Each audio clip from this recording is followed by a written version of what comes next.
The morning sun blazed mercilessly over Fort Carson, Colorado, casting long shadows across the dusty landscape as Captain Kate Ryan guided her Gaither Jeep Wrangler toward the base entrance. The radio crackled with news about ongoing operations in the Middle East, but she kept the volume low, preferring the steady hum of tires on asphalt and the familiar weight of silence that had become her companion over the past decade. At 42, Kate carried herself with the quiet confidence of someone who had seen the worst the world could offer and somehow managed to keep moving forward. Her hands, scarred and steady, gripped the steering wheel as she navigated the final stretch of highway leading to the checkpoint. The landscape here was all dust and scrub brush, punctuated by the occasional cedar that had somehow found purchase in the unforgiving soil. It reminded her of other places, hotter places where the stakes had been measured in heartbeats and the margin for error didn't exist. She had dressed carefully that morning, choosing the faded battle dress uniform that had seen her through countless training exercises and field operations. The fabric was soft from years of washing, the colors muted by sun and time, but every crease and fade mark told a story. Her combat boots were sold twice but still solid, carried the scuff marks of 1,000 miles walked in service to something larger than herself. Kate wore no rank insignia, no unit patches. Those belonged to her past, carefully folded away in a footlocker that hadn't been opened in years.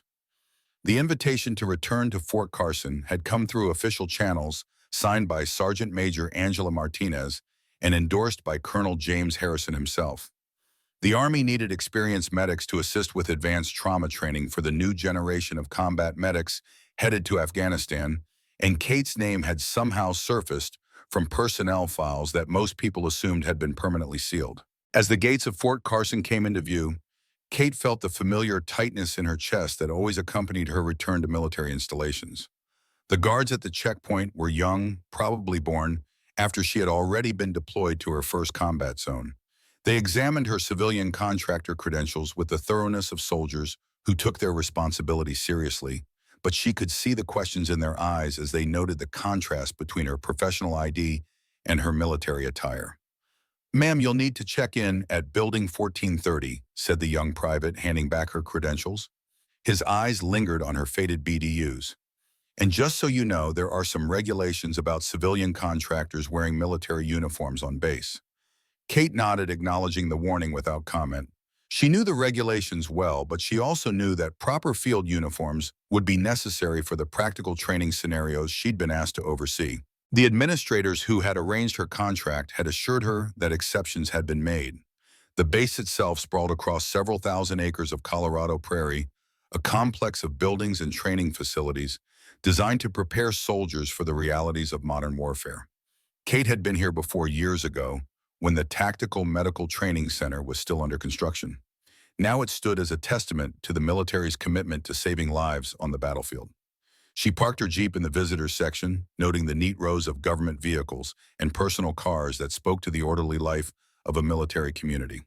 A group of young soldiers jogged past in formation, their cadence echoing off the concrete buildings as their sergeant called out instructions.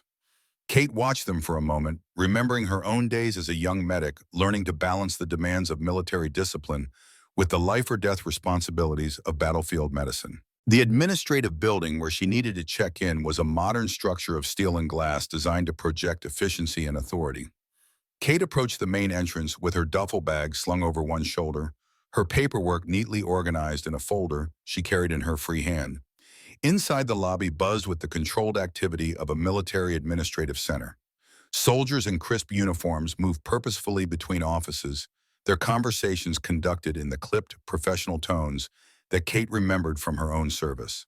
Behind the main desk, a young specialist worked at a computer terminal, his fingers flying over the keyboard as he processed the endless stream of paperwork that kept the base functioning. "I'm Kate Ryan," she said, her voice carrying the clear diction of someone accustomed to being heard and understood in chaotic situations. "I have an appointment with Sergeant Major Martinez regarding the medical training support contract." The specialist, whose name tag read Wilson, pulled up her file on his computer and began the process of verification. As he worked, Kate became aware of a group of junior officers standing near a bulletin board, their conversation pausing as they took note of her presence. "Ma'am, I show your appointment is confirmed." Specialist Wilson said, glancing between his screen and Kate's identification. However, I need to address the uniform issue. Base policy requires that only active duty personnel wear military utilities on the installation. Kate felt a subtle shift in the room's atmosphere as conversations quieted and attention focused on the interaction at the desk. She looked down at her faded BDUs, understanding the regulation, but also recognizing the awkward position it created. I understand the regulation, Kate replied evenly. I brought civilian clothes as a backup. Is there a place where I can change? Before Wilson could answer, Lieutenant Mark Roberts stepped forward from where he had been observing the exchange. He was young, probably in his late 20s, with the crisp bearing of someone who took regulations seriously and expected others to do the same. His M4 carbine hung securely across his chest, and the Motorola tactical radio on his shoulder crackled with routine security traffic. Ma'am, I'm Lieutenant Roberts, he said, his tone polite but firm. While I appreciate your understanding of the regulation, I need to address this immediately. The uniform represents something significant and should only be worn by those who have earned that right through active service.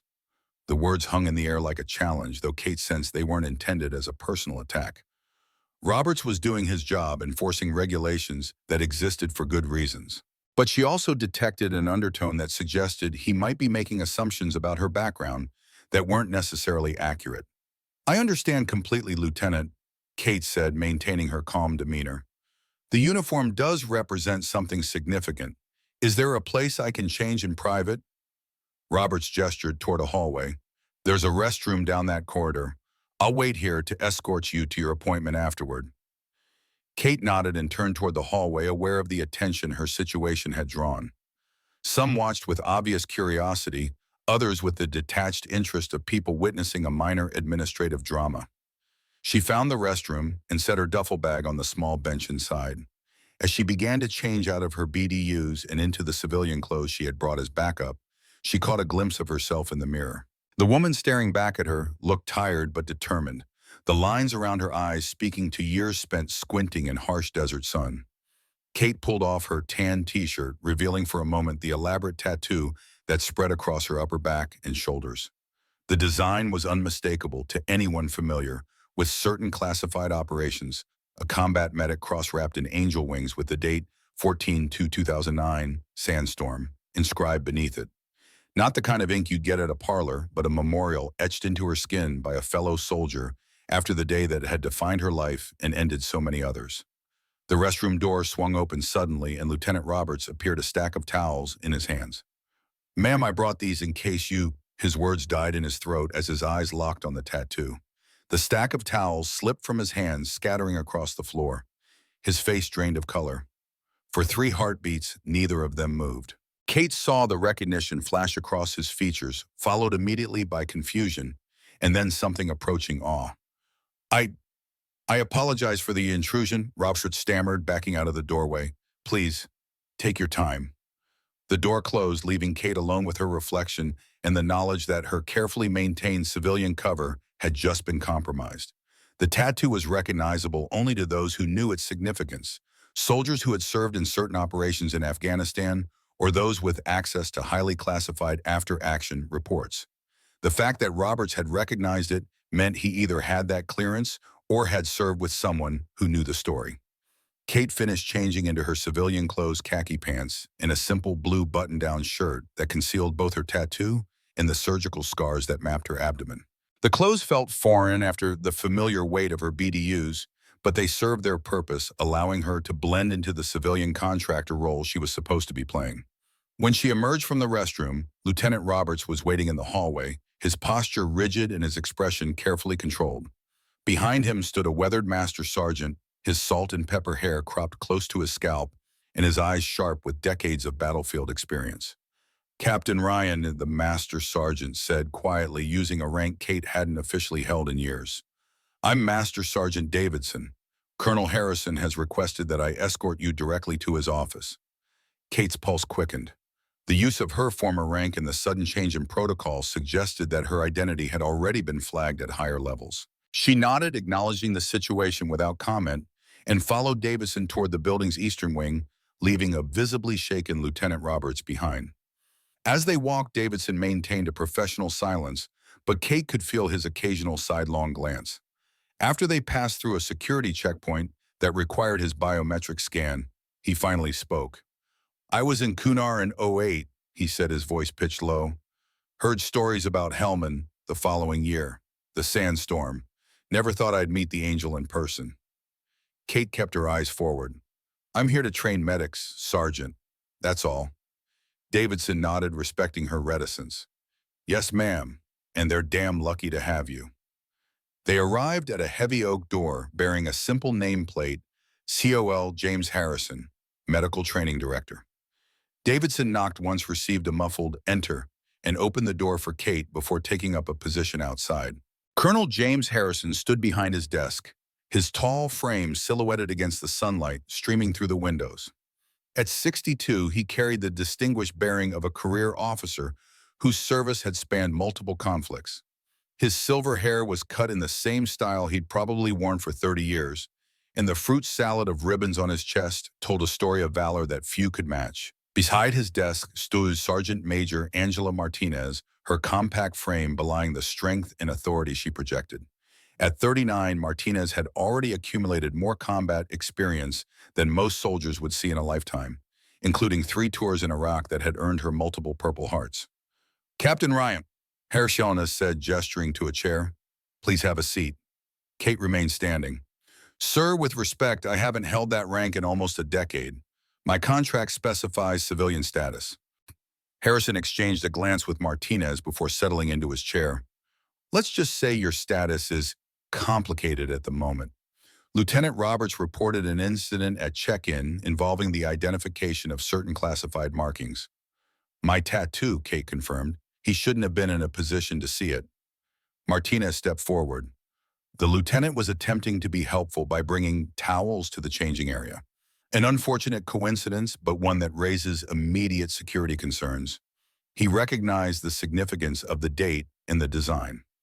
"How would a lieutenant have access to that information?" Kate asked, finally taking the offered seat. "The sandstorm operation was classified at the highest levels.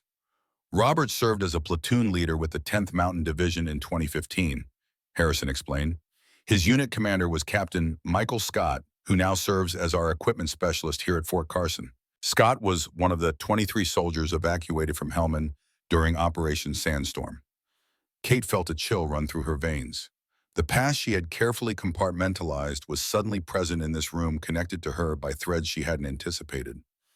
"I see," she said simply. Harrison leaned forward, resting his forearms on his desk. "What you may not know, Kate, may I call you Kate, is that I was there too. Helmand Province, February 14th, 2009. I was the operational commander for what was supposed to be a straightforward mission to eliminate a high-value Taliban target." Kate's breath caught. She had never known the identity of the mission commander. That information had been as compartmentalized as her own role. "It was the darkest day of my military career." Harrison continued, his voice dropping. 38 wounded, 12 KIA mission commander captured. We'd lost all our assigned medics in the initial ambush. Medevac couldn't reach us because of the sandstorm. He paused, meeting her eyes. "And then you appeared, seemingly out of nowhere." Martinez handed Kate a folder with top-secret markings. "Your presence here isn't accidental, Captain. We specifically requested you because of your unique experience and skills. But we maintained your civilian cover to protect ongoing intelligence operations related to your previous assignments." Kate opened the folder to find a training curriculum for advanced combat medicine, with her name listed as lead instructor. The scenarios detailed inside were sophisticated recreations of battlefield conditions she knew all too well: mass casualties, equipment failures, environmental hazards, and sustained enemy fire. "We're preparing a new generation of combat medics for deployment to Afghanistan," Harrison said. "These young soldiers have excellent technical training, but they lack the real-world experience that means the difference between life and death under fire. We need someone who has actually performed emergency medicine in the worst possible conditions." "Someone like you," Martinez added. Kate closed the folder. "And my civilian status?" Harrison exchanged another look with Martinez before responding. "The Pentagon insists on maintaining your cover. Your actions during Operation Sandstorm remain classified because they were part of a larger intelligence gathering mission. Revealing your identity could compromise ongoing operations and put field assets at risk. But Roberts has already seen my tattoo, Kate pointed out. And if Scott is here, we'll contain the information, Harrison assured her. Roberts has been debriefed about the classified nature of what he saw. Scott has never known your name or seen your face. He was unconscious during most of the evacuation. Kate sat back processing the implications. Her intention had been to transfer her knowledge to the next generation of combat medics and then return to her quiet civilian life. But now she was being pulled back into a world of classified operations and carefully managed identities. The training program begins tomorrow at 0800, Martinez said, breaking the silence. You'll be working with 12 of our most promising combat medics. They've been selected based on their technical proficiency and leadership potential. I need your answer, Kate, Harrison said quietly. Are you willing to conduct this training under the established protocols, or should we make arrangements for your immediate departure from Fort Carson? Kate thought of the young soldiers she had seen jogging in formation of the lives they might save or lose based on the quality of their medical training. She thought of the 23 men she had managed to evacuate from Helmand and the 12 she couldn't save. I'll do it, she said finally, but I need full control over the training scenarios. These medics need to understand what they'll really face in the field, not some sanitized version of combat medicine. Harrison nodded. You'll have it. Martinez will show you to the training facilities and introduce you to your team. As they stood to leave, Harrison added, one more thing, Kate. What happened in Helmand? There are some who know the truth. Your legend has grown in certain circles. They call you the Desert Angel. Just be aware that rumors have a way of spreading even in the most secure environments. Kate followed Martinez from the office, leaving behind the weight of Harrison's words and stepping into the complex responsibility of preparing young medics for the chaos they would soon face. The Tactical Medical Training Center at Fort Carson stood as a testament to the military's commitment to saving lives on the battlefield. State-of-the-art simulation labs could replicate environmental conditions from scorching desert heat to Arctic cold, while advanced mannequins mimicked the physiology of wounded soldiers with disturbing accuracy. The $10 million facility represented the pinnacle of medical training and technology, but Kate knew that all the technology in the world couldn't prepare someone for the reality of holding a friend's life in their hands while under enemy fire. Your team will be here at 0800 tomorrow, Martinez explained as they walked through the main simulation chamber. They're a mixed group, some with deployment experience, others fresh from medical training. Kate ran her hand along the control panel that managed the environmental systems. Tell me about them. Martinez pulled out a tablet and brought up a series of personnel files. Your most experienced medic is Staff Sergeant Jason Gray, 28 tours in Afghanistan with the 101st Airborne. Technically proficient, but has a reputation for being overconfident. He questions authority, Kate surmised. Constantly, Martinez confirmed with a hint of a smile. But he's good at what he does, just needs to learn that battlefield medicine isn't always by the book. She swiped to the next file. Private First Class Sarah Hernandez, 22 top of her class at Fort Sam Houston. No deployment experience yet, but she's shown exceptional aptitude for trauma care. Her father was a Green Beret killed in action when she was 14. Kate nodded, recognizing the familiar pattern of military service running through families. Staff Sergeant Michael Scott, Martinez continued, her tone shifting slightly. 35 former Ranger, currently serves as our equipment specialist. She paused, meeting Kate's eyes. He was in Helmand, one of the 23, Kate said quietly. Yes, he doesn't know you're the one who saved him. As far as he's concerned, you're just a civilian contractor with combat zone experience.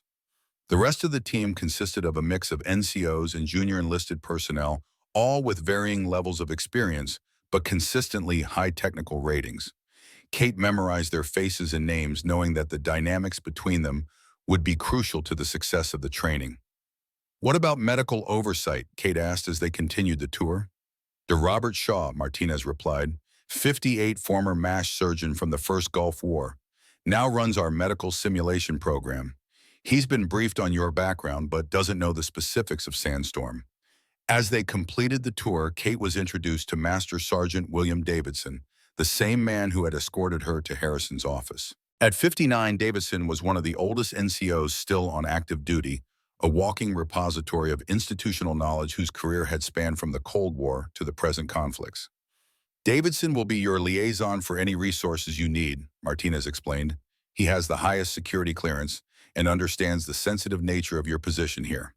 As Martinez was called away to address another matter, Davidson remained behind his weathered face, revealing nothing of his thoughts. Is there something else, Sergeant? Kate asked, recognizing his hesitation. Davidson cleared his throat.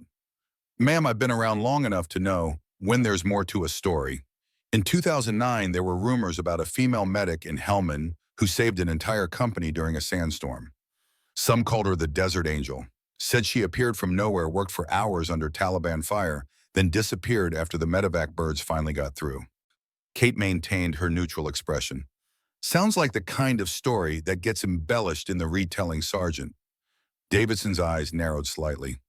Maybe so, but I also know that some stories are classified because they're true.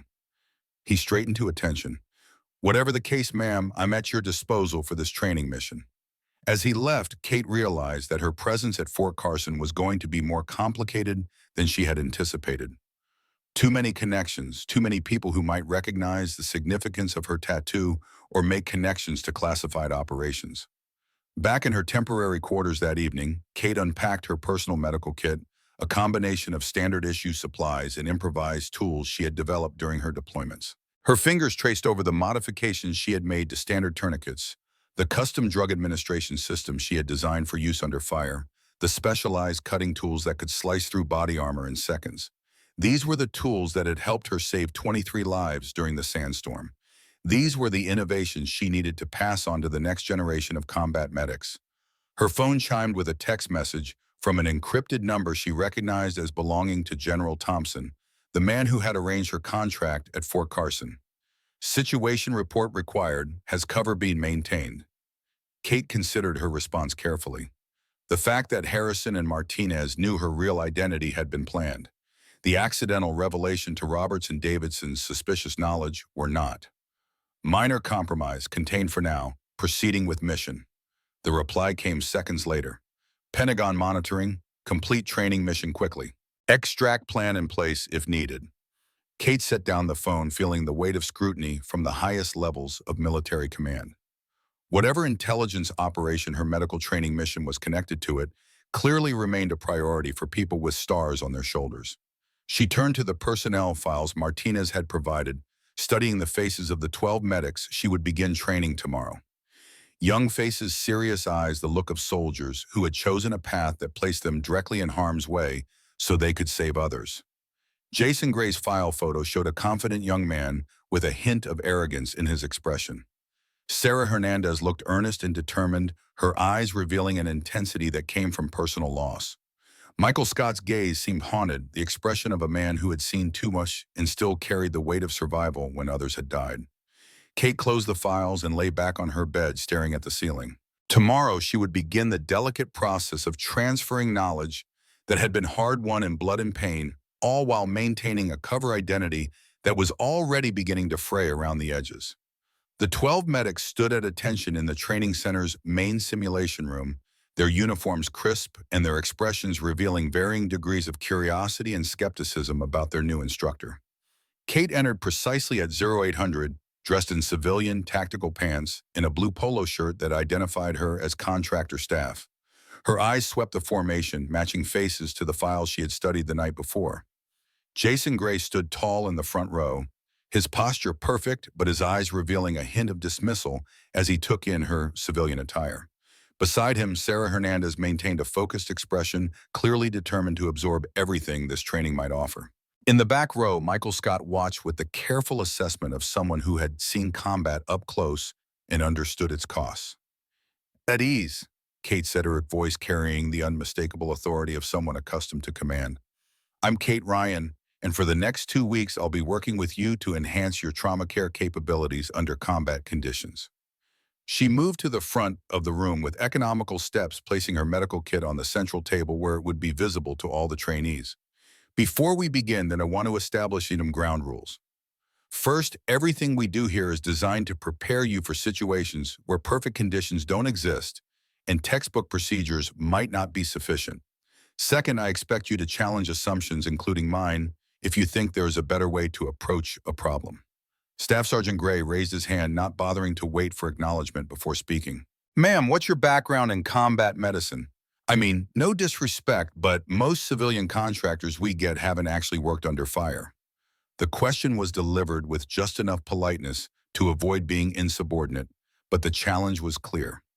These soldiers had invested significant time and effort in developing their medical skills, and they deserved to know that their instructor possessed genuine expertise rather than just theoretical knowledge.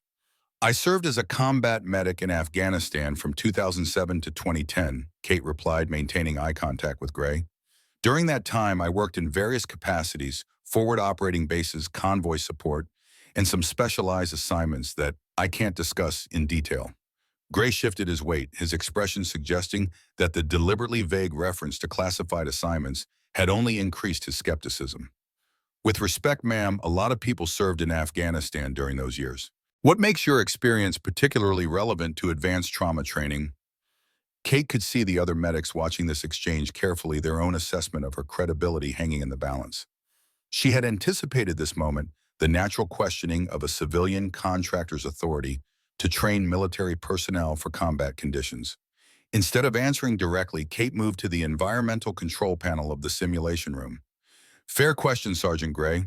Rather than telling you about my experience, let me show you. Without warning, she activated the simulation system. The room's lights dimmed to replicate the limited visibility of dawn operations, while speakers began generating the ambient noise of helicopter rotors and distant explosions. The temperature control system kicked in, raising the heat to mimic the punishing conditions of an Afghan summer. Your unit has just taken casualties from an IED strike, Kate announced, her voice cutting through the simulated chaos. You have 4 wounded soldiers, limited medical supplies, and your primary communication equipment has been damaged. Your medevac helicopter is 15 minutes out, but weather conditions are deteriorating. 4 training mannequins equipped with realistic wound simulators appeared from recessed compartments in the floor, each presenting different types of trauma that required immediate medical intervention. The complexity of the scenario was immediately apparent. No single medic could handle all 4 casualties, simultaneously requiring the team to prioritize, delegate, and coordinate their efforts under extreme time pressure. Gray Hernandez, you take the soldiers with chest and abdominal trauma, Kate directed. Scott Rodriguez, handle the traumatic amputations. Everyone else, establish a casualty collection point and prepare for medevac arrival. The medics sprang into action with the disciplined efficiency of their training, but within minutes, the limitations of textbook procedures became apparent. Kate had programmed equipment failures into the scenario, forcing the teams to improvise solutions using whatever resources were available. Sarah Hernandez found herself working on a mannequin representing a soldier with a penetrating chest wound, but her primary suction device failed just as she was attempting to clear the airway. What are you going to do, Hernandez? Kate called out, moving between the teams to observe their responses to the escalating challenges. I need to clear this airway, but my suction equipment isn't working, Sarah replied, frustration evident in her voice. So what's your backup plan? Kate asked. In real combat, equipment fails constantly. You need to be able to adapt. Sarah looked around the simulated battlefield, her mind racing through alternative approaches. Finally, she grabbed a water bottle from her pack and modified it to create a manual suction device using principles of fluid dynamics. Good thinking, Kate said approvingly. Perfect equipment is a luxury you rarely have in real combat situations. Meanwhile, Jason Gray was struggling with his own equipment failure. The pressure bandages he needed to control hemorrhaging had been programmed to malfunction, leaving him with inadequate materials to stop life-threatening bleeding. Time is running out, Gray, Kate announced. Your casualty is bleeding out and medevac is still 10 minutes away. What's your solution? Gray's jaw tightened with frustration. I need proper pressure bandages to control this hemorrhaging. Without the right equipment, I can't effectively treat this wound according to protocol. Kate approached his position, kneeling beside the mannequin. Show me what you've tried so far. Gray demonstrated his attempts to control the bleeding using the materials that were available, but his approach remained rigidly focused on textbook procedures that required specific equipment. Watch this, Kate said, taking over. Using materials that Gray had dismissed as inadequate torn clothing, improvised pressure points, and creative bandaging techniques, she demonstrated how to achieve hemorrhage control without access to standard medical supplies. The other medics paused in their own work to observe Kate's technique. Her movements were fluid and confident, displaying the kind of muscle memory that came from extensive real-world experience. She wasn't just demonstrating alternative procedures. She was showing them how to think creatively under pressure. The key is understanding the underlying physiology, Kate explained as she worked. If you know why a particular technique works, you can adapt it to whatever materials you have available. As the scenario continued, Kate introduced additional complications designed to test the medic's ability to maintain effectiveness under increasing stress. Communications equipment failed completely, forcing teams to coordinate using hand signals. Weather conditions in the simulation deteriorated further, adding time pressure as the medevac window grew shorter. The exercise reached its climax when Kate introduced a mass casualty event that overwhelmed the medic's ability to provide individual attention to each wounded soldier. 7 casualties arrived simultaneously at the evacuation point, each requiring immediate medical intervention, but with only 4 medics available to provide treatment.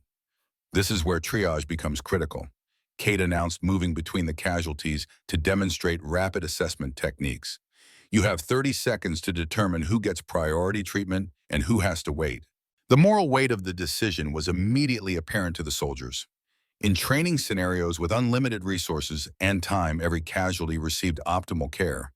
But this exercise forced them to confront the harsh reality that combat medics sometimes had to make choices about which soldiers received immediate attention and which ones would have to endure longer waits for treatment. Private First Class Rodriguez found herself assigned to a casualty with severe but not immediately life-threatening injuries, while soldiers with more critical wounds received priority attention from other medics. "I know this soldier needs help," Rodriguez said to Kate, her voice tight with stress. "It feels wrong to make him wait when I could be doing something." "That's exactly the kind of decision you'll face downrange," Kate replied, her tone compassionate but firm. "Triage isn't about abandoning casualties. It's about maximizing the number of soldiers who make it home alive." As the exercise concluded, the medics secured their equipment and gathered around Kate for the debrief. The skepticism that had been evident at the beginning of the session had given way to a different kind of assessment, the recognition that their instructor possessed skills and knowledge that went far beyond standard training. "Questions?" Kate asked, looking around the group. "Ma'am," Sarah Hernandez began, "that improvised airway clearing technique, is that something you learned from field manuals or from actual experience?" "Experience," Kate replied simply. "Field manuals are written by people who assume you'll have access to proper equipment in ideal conditions. Real combat rarely provides either." Jason Gray cleared his throat. "The pressure point technique you showed me, I've never seen that in any of our training. Where did you learn that?" Kate met his gaze steadily. "From a Navy corpsman in Kandahar in 2008. He developed it after treating multiple casualties during a firefight when their medical supplies were destroyed by an RPG." The session had established Kate's credibility in a way that no amount of discussion about classified assignments could have achieved. These soldiers had seen her demonstrate skills that went beyond textbook knowledge, and they understood that such expertise could only come from extensive practical application under the kind of pressure that no simulation could fully replicate. Later that afternoon, Master Sergeant Davidson found Colonel Harrison in his office, reviewing the video footage of the morning's training session. "Impressive, isn't she?" Harrison said, without looking up. Davidson closed the door behind him. "Sir, I need to speak with you about Ryan." Harrison paused the video on a frame showing Kate demonstrating an improvised chest decompression technique. "What about her?" "I served with Charlie Company, 10th Mountain Division in 2010. My commanding officer had been in Helmand the year before. Operation Sandstorm." Davidson paused, choosing his words carefully. "He told me about a female medic who appeared during the worst of the fighting. Said she worked alone for hours treating casualties while under direct Taliban fire." Harrison's expression revealed nothing. "There were many heroic medics in Afghanistan, Sergeant." "Yes, sir, but this one had a nickname, the Desert Angel. And rumor had it she had a unique tattoo, medical cross with angel wings, and the date of the operation." Davidson leaned forward. "I saw Ms. Ryan's file photo from her contractor security clearance. The tattoo is visible at the neckline." Harrison sighed and closed the video player. Sergeant Davidson, you understand that some operations remain classified for good reasons. Yes, sir, but if she's who I think she is, then there's more to her being here than just training medics.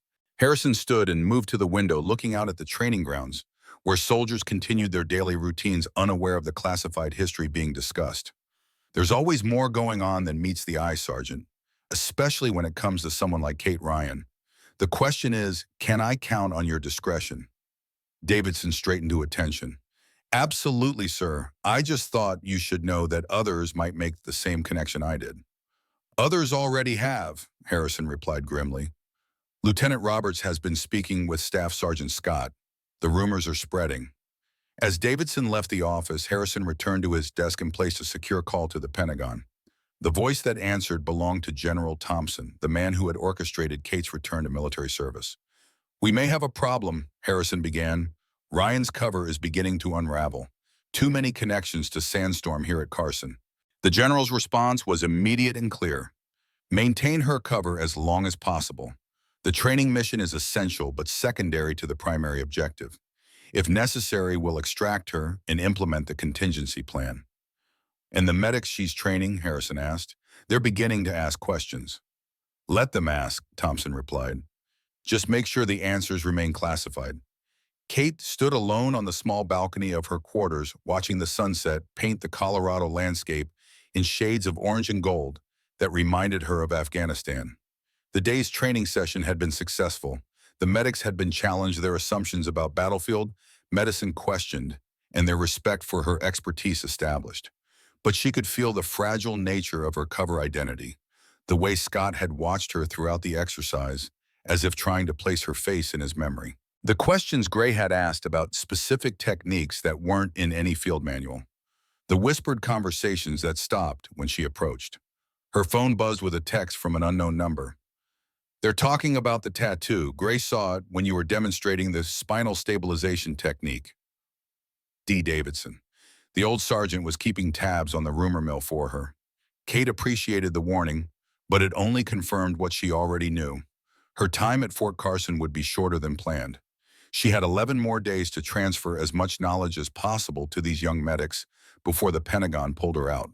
11 days to prepare them for the chaos and horror they would face in combat. 11 days to honor the memory of the 12 soldiers she couldn't save during an Operation Sandstorm. Kate touched the back of her neck, feeling the raised edges of her tattoo through the thin fabric of her shirt. The Desert Angel. A name whispered among special operations veterans, a classified footnote in the endless war on terror, a legend she had never asked to become. Tomorrow would bring new challenges, more complex scenarios, more skeptical questions from Gray, more curious glances from Scott, who had been unconscious while she fought to save his life in the swirling sands of Helmand. And somewhere in the background, the Pentagon watched, waiting for the moment when her cover would collapse completely, and she would need to disappear once again, leaving behind only rumors and speculation about the woman who had saved 23 lives in a sandstorm. The Colorado sun beat down mercilessly as Kate led her team of medics across the dusty training grounds of Fort Carson. The temperature had climbed past 100-degree temperatures by mid-morning, and the weight of their full combat gear body armor helmets and the standard M9 medical bags weighing 35 pounds each had already soaked their uniforms with sweat. In Afghanistan, this would be considered a cool morning, Kate called out as she navigated the group toward the outdoor tactical training area. You'll be treating casualties in temperatures 20 degrees hotter than this often while wearing twice as much gear. The 12 medics followed in tight formation, their faces grim with determination despite the punishing heat. Today marked their 4th day of training, and Kate had deliberately scheduled the most physically demanding exercises for the hottest part of the day. Combat medicine wasn't performed in air-conditioned comfort, and she was determined to prepare them for the brutal realities they would face downrange. Jason Gray moved alongside her, his initial skepticism now tempered with a grudging respect.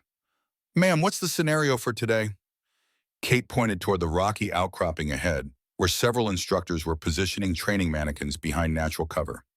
Casualty evacuation under sniper fire. You'll need to assess, stabilize, and transport multiple wounded while maintaining tactical awareness in proper cover. Sarah Hernandez adjusted her helmet, her face serious but eager. Will we have standard equipment, Or should we expect malfunctions like yesterday? Always expect malfunctions, Hernandez, Kate replied. In combat, Murphy's Law isn't just a saying, it's a guarantee. Behind them, Staff Sergeant Michael Scott studied Kate's movements with quiet intensity. Since the first day of training, Scott had been watching her with the unsettling focus of a man trying to place a familiar face. Kate had been careful to minimize direct interaction with him, knowing that any prolonged contact might trigger memories of the sandstorm that had nearly claimed his life. The outdoor training area had been transformed into a realistic approximation of an Afghan mountain village, complete with low mud brick structures, narrow alleyways, and elevated positions where enemy snipers might take cover.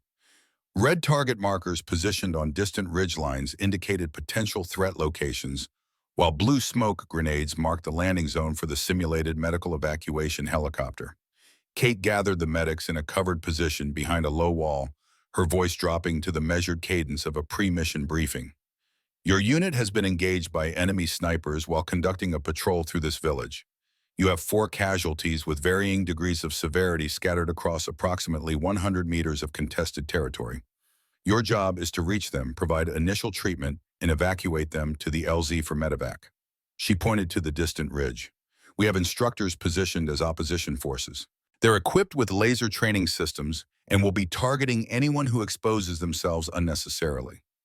If your sensors register a hit, you become a casualty requiring treatment and evacuation. Gray studied the terrain with a tactical eye. What's our force protection? Are we operating with security elements? Or is this a pure medical mission? Good question, Kate acknowledged. You have 2 fire teams providing suppression, but they're pinned down at separate locations. You cannot count on continuous cover fire. Scott stepped forward, his face grim. Ma'am, in real combat, this would be a near impossible scenario for medics operating without dedicated security. Kate met his gaze steadily. Yes, it would be. And yet this exact scenario played out in Konar province in 2008 and again in Helmand in 2009. Sometimes the impossible is exactly what will be asked of you. Something flickered across Scott's face, a shadow of recognition that made Kate's pulse quicken. Had he made the connection? Did he remember that day in Helmand when the impossible had indeed been asked of countless soldiers caught in the sandstorm? This is how we'll approach the scenario, Kate continued, kneeling to sketch a quick diagram in the dust. Team Alpha, Gray, Hernandez, Rodriguez, and Phillips will move to the eastern sector where casualties 1 and 2 are located. Team Bravo, Scott, Martinez, Johnson, and Patel will take the western approach to reach casualties 3 and 4. Teams Charlie and Delta will establish security positions here and here, providing limited cover fire and preparing the LZ. She demonstrated a tactical movement pattern showing how to use the terrain for maximum protection. I learned this technique from a SEAL team in Kandahar back in 2008. Move in short bursts, always identifying your next cover position before leaving the current one. Maintain visual contact with your team at all times. The medics absorbed her instructions with focused intensity, checking their equipment and confirming their assigned roles. Kate could see the nervous energy rippling through the group, the natural tension that preceded any high-stress training exercise. Remember, she said as they prepared to begin, your first priority is to avoid becoming a casualty yourself. You can't help anyone if you're bleeding out. Medical personnel are high-value targets precisely because of the force multiplication effect you provide. The enemy knows that eliminating one medic can indirectly eliminate an entire squad. At Kate's signal, the scenario began. The quiet morning erupted with the crack of simulated rifle fire, the pop of smoke grenades, and the recorded sounds of wounded soldiers calling for help. The medics moved out in their assigned teams, immediately encountering the challenges of the terrain and the constant threat of sniper fire. Kate circulated throughout the training area, observing each team's performance and occasionally introducing new complications to test their adaptability. When Team Alpha's leader, Jason Gray, exposed himself to enemy fire while attempting to reach a casualty, Kate triggered his sensor, instantly transforming him from rescuer to victim. Gray's down, she called, hemorrhaging from the right thigh with an arterial bleed. Hernandez, you're now team leader. Sarah Hernandez reacted with commendable speed, redirecting her team to establish a security perimeter while simultaneously applying a tourniquet to Gray's simulated wound. Her movements were precise and confident, reflecting the techniques Kate had drilled into them over the previous days. Good response time, Kate noted as she knelt beside them. But your team is now operating at reduced capacity with one member down. How will you modify your approach to the remaining casualties? Hernandez's brow furrowed as she calculated the tactical implications. Rodriguez maintains security. Phillips and I will extract Gray to the collection point, then split to retrieve the remaining casualties using covered approaches through those drainage ditches.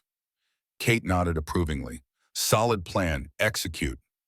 On the western side of the training area, Scott's team encountered a different challenge. When they reached their first casualty, a mannequin programmed to present symptoms of tension pneumothorax, a deadly condition caused by air while trapped in the chest cavity. Scott began the standard treatment protocol, reaching for his chest decompression kit only to find it damaged and unusable, another of Kate's deliberate equipment failures. Your primary equipment is compromised, Kate announced, appearing beside him. Your casualty has approximately 3 minutes before cardiac arrest. What's your solution?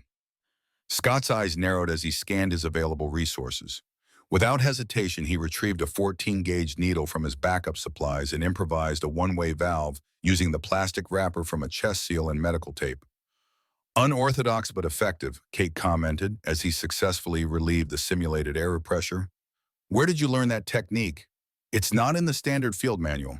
Scott's hands remained steady as he secured the improvised valve. Afghanistan, 2009. Our medic used something similar during a firefight when our main kit was destroyed. He paused, looking up at Kate with sudden intensity. At least that's what they told me afterward. I was unconscious for most of it. Kate felt a chill despite the scorching heat. Scott was clearly beginning to connect fragments of memory, placing her within the context of his own near-death experience. She moved away quickly, redirecting her attention to other teams to avoid further conversation. The exercise continued for nearly 2 hours, with the medics facing increasingly complex challenges as they worked to evacuate all casualties to the landing zone. By the time the simulated medevac helicopter arrived, represented by instructors with stretchers, every member of the training class had experienced both success and failure, learning valuable lessons about adaptation and perseverance under extreme conditions. As they gathered in the shade for debriefing, their uniforms soaked with sweat and faces streaked with dust, Kate could see the transformation beginning to take place. These weren't just technically proficient medical personnel anymore. They were developing the mindset of combat medics who could function effectively when everything went wrong. Today's scenario reflected the reality that perfect conditions rarely exist in combat. Kate began passing out water bottles to the exhausted trainees. You all faced equipment failures, tactical complications, and physical stress while trying to perform complex medical procedures. Some of you succeeded, others didn't. Both outcomes provide valuable lessons. She turned to Gray, who had spent the latter half of the exercise playing the role of wounded soldier. Sergeant Gray, what did you learn from becoming a casualty? Gray wiped sweat from his face. That being on the receiving end of treatment gives you a different perspective, ma'am. I could see mistakes in Hernandez's approach that I probably make myself, like prioritizing the procedure over communicating with the casualty. Excellent observation, Kate acknowledged. Hernandez, your thoughts on suddenly becoming team leader? Sarah straightened her posture despite her obvious fatigue. I learned that leadership transitions have to happen instantly in combat. There's no time for hesitation or uncertainty. I also realized that I need to be more aware of the overall tactical situation, not just the medical aspects. Kate nodded, moving through the group and eliciting insights from each trainee. When she reached Scott, she found him studying her with that same unsettling intensity. Staff Sergeant Scott, your improvised decompression technique was impressive. Would you share your thought process with the group? Scott took a long drink from his water bottle before responding. The underlying principle is pressure equalization. The standard equipment is just one way to achieve that. If you understand the physiology, you can improvise with almost anything. He paused, his eyes fixed on Kate. I think the most important lesson today is that sometimes survival depends on one person's ability to adapt and overcome impossible odds. The weight of his words hung in the air, carrying implications that went beyond the training exercise. Kate maintained her professional demeanor, but internally her concerns multiplied. Scott wasn't just remembering fragments anymore, he was actively making connections. As the debriefing concluded and the medics gathered their equipment for the return march, Master Sergeant Davidson approached Kate with the deliberate casualness of someone delivering sensitive information. Ms. Ryan, Colonel Harrison has requested your presence in his office at 1600 hours. Davidson's voice dropped lower. There's been some chatter among the trainees about your background. Might want to prepare for that conversation. Kate acknowledged the warning with a slight nod. Thank you, Sergeant. I'll be there. The march back to the main compound took place in relative silence, the medics too exhausted from the morning's exertions to engage in their usual banter. Kate walked at the front, her mind racing through contingency plans. If her cover was eroding more quickly than anticipated, she might need to accelerate the training timeline or prepare for early extraction. Behind her, unseen, Scott pulled Hernandez and Gray aside, his voice barely audible. I need to talk to you both after we get back. About our instructor. I think I know who she really is. Colonel James Harrison stood at the window of his office, watching a summer thunderstorm building over the mountains to the west. The darkening clouds matched his mood as he considered the increasingly complicated situation surrounding Kate Ryan's presence at Fort Carson. When Kate entered precisely at 1600 hours, Harrison gestured to the chair across from his desk without preamble. We have a problem, he said, activating the electronic security measures that prevented surveillance or eavesdropping.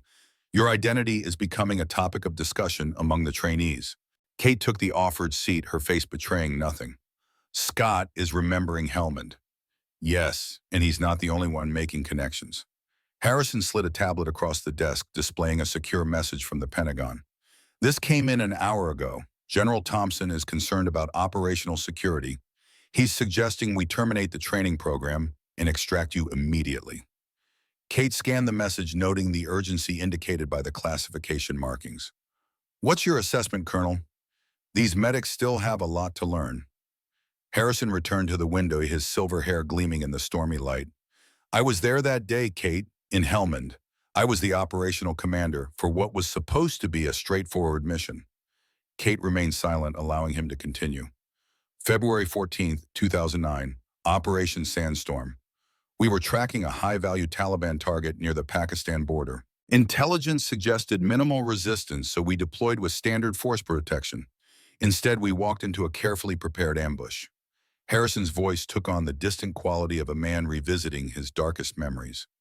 38 wounded, 12 KIA. All of our assigned medics were hit in the initial attack. The sandstorm grounded our air support and medevac. Communications were degraded to almost nothing. I was coordinating what remained of our defensive perimeter when reports came in of a lone medic moving among the casualties. He turned from the window to face Kate directly.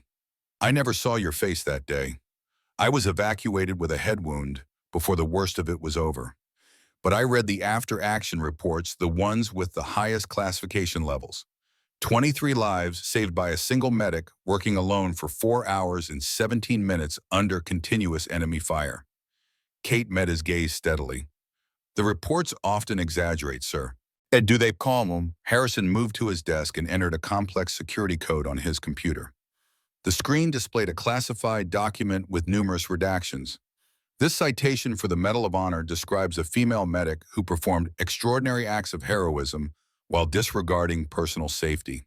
It details how you improvised medical equipment when supplies ran out, how you used your own body to shield wounded soldiers during the heaviest periods of enemy fire, how you administered combat casualty care while simultaneously coordinating air support on a damaged radio. He closed the file with a decisive click. The medal was presented in a closed ceremony, attended by only 6 people, including the president. Your name and photograph never appeared in any public record. The entire operation was classified because it coincided with a high-level intelligence gathering mission that remains active to this day. Kate's expression revealed nothing, neither confirming nor denying Harrison's account. The problem, Harrison continued, is that Michael Scott is starting to remember details from that day. He's connecting them to your training techniques, your knowledge of specialized procedures that aren't in any field manual. He's talking to the other trainees. Has he made a definitive identification? Kate asked. Not yet, but it's only a matter of time. Harrison leaned forward. General Thompson believes your continued presence here risks compromising ongoing intelligence operations. He wants you out within 24 hours. Kate considered this information carefully. The training program was only halfway complete. Her students had begun to develop the adaptive mindset necessary for combat medicine, but they were still weeks away from the level of proficiency she had hoped to instill. I'd like to continue the training, Colonel. These medics are preparing for deployment to the same regions where I served. What they learn here could mean the difference between life and death for countless soldiers. Harrison's weathered face showed the conflict between his military obligation to follow orders and his personal belief in the value of Kate's training program. I might be able to buy you some time, he said finally, but you should be prepared for immediate extraction if the situation deteriorates further. As Kate left the office, the first rumble of thunder echoed across the base, the approaching storm, a fitting metaphor for the complications surrounding her mission at Fort Carson. The next morning dawned gray and misty, the previous night's thunderstorm having left the training ground saturated and the air heavy with moisture. Kate arrived at the medical simulation facility early, intending to prepare for the day's scenarios before her students arrived, only to find Michael Scott already there examining the advanced trauma mannequins with methodical attention. Staff Sergeant, Kate acknowledged, maintaining her professional demeanor. You're here early. Scott straightened his face unreadable. Just checking equipment, ma'am. Yesterday's exercise highlighted some issues with our chest decompression kits that I wanted to address before today's training. Kate nodded, moving past him to the control panel, where she began programming the day's simulations. The tension between them was palpable, like the charged air before lightning strikes. You know, Scott said casually, not looking up from his inspection, I have these dreams sometimes. About Afghanistan, Helmand Province, February 2009. Kate's fingers paused imperceptibly over the controls before continuing their work. Combat experiences often result in recurring dreams. It's a normal response to trauma. These aren't exactly normal dreams. Scott continued, his voice deceptively conversational. I was unconscious for most of the actual event, took shrapnel to the abdomen and a bullet through my shoulder during the initial ambush. Lost so much blood, the doc said I should have died 3 times over. He moved closer, his inspection of the equipment now abandoned. In these dreams, I'm looking up at the sky. Can't see much because of the sandstorm. Just swirling dust and occasional flashes when rounds go overhead. But there's someone working on me. A woman. I can't see her face clearly, but I remember her voice. Calm, steady, telling me I wasn't going to die today. Kate maintained her focus on the simulation, programming her expression carefully neutral. The mind often creates composite memories during traumatic events, combining fragments of reality with elements necessary for psychological healing. Scott leaned against the control panel, forcing Kate to acknowledge his presence directly. That's what the military psychiatrists told me too, except I've talked to other survivors from Sandstorm, Johnson, Matthews, Rodriguez. They all remember the same woman. They called her the Desert Angel. He studied Kate's face with the intensity of a man seeking confirmation of a long-held theory.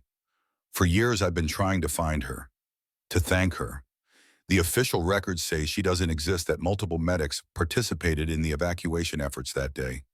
But everyone who was there knows the truth. One woman, 4 hours and 17 minutes, 23 lives saved. Kate met his gaze with professional detachment. Staff Sergeant, I understand the significance of such experiences, but we have training to prepare for. Your students will be arriving in 20 minutes. Scott straightened, a flicker of disappointment crossing his features.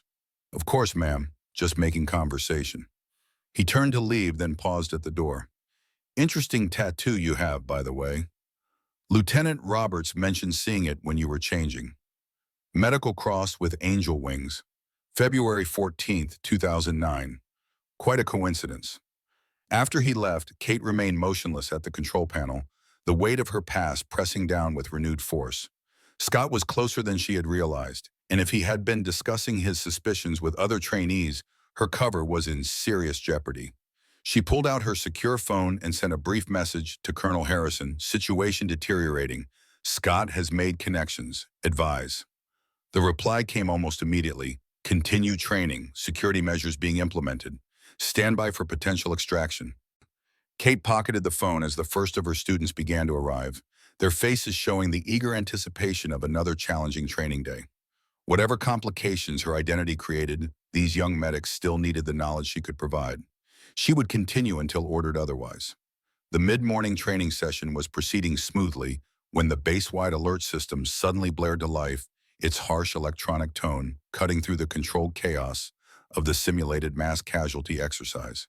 Attention all personnel, this is not a drill. Medevac assets requested for aircraft down-grid coordinates Sierra Echo 337492. All qualified medical personnel report to staging area. Charlie immediate one. Repeat, this is not a drill. Kate immediately terminated the simulation, the mannequins and environmental effects powering down as emergency lights activated throughout the facility. Secure your equipment and move to the armory for real-world gear, she ordered, her voice cutting through the momentary confusion. This is an actual casualty situation. The medics responded with the disciplined efficiency that came from years of training, quickly transitioning from exercise to emergency response. Kate led them to the staging area where Colonel Harrison was already coordinating with the base security and medical response teams. UH-60 Black Hawk down approximately 15 miles northeast of base. Harrison briefed them as they arrived. Caught in unexpected wind shear during a snowstorm over the mountains. 8 personnel on board, all believed to be alive but injured. Weather conditions preventing additional aircraft from reaching the site. He turned to Kate. We're deploying a ground team immediately. Medical support will be critical. The nearest trauma center is over an hour away by ground transport, and the weather's too severe for air evacuation. Kate assessed the situation quickly. We'll need advanced trauma kits, hypothermia prevention equipment, and portable stretchers for extraction over rough terrain. Harrison nodded. Already being loaded. I want you to take Gray Hernandez and Scott with you. The rest of the trainees will establish a secondary triage point here on base. Within 15 minutes, Kate and her selected team were in a tactical vehicle heading toward the crash site, the road growing steeper and more treacherous as they entered the mountain range. The summer snowstorm, unusual but not unheard of in the higher elevations of Colorado, reduced visibility to mere yards and transformed the landscape into a white nightmare.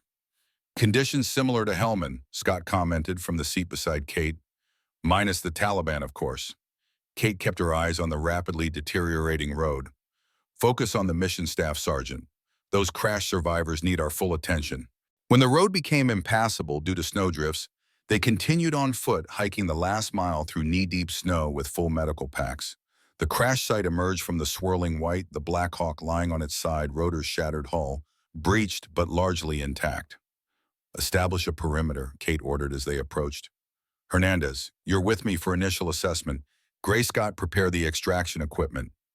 Inside the downed helicopter, they found the 8 crew members in varying states of distress. The pilot remained conscious despite a severe head laceration and possible spinal injury. The co-pilot had suffered compound fractures to both legs when the control panel collapsed during impact. The remaining crew showed injuries ranging from broken ribs to potential internal bleeding.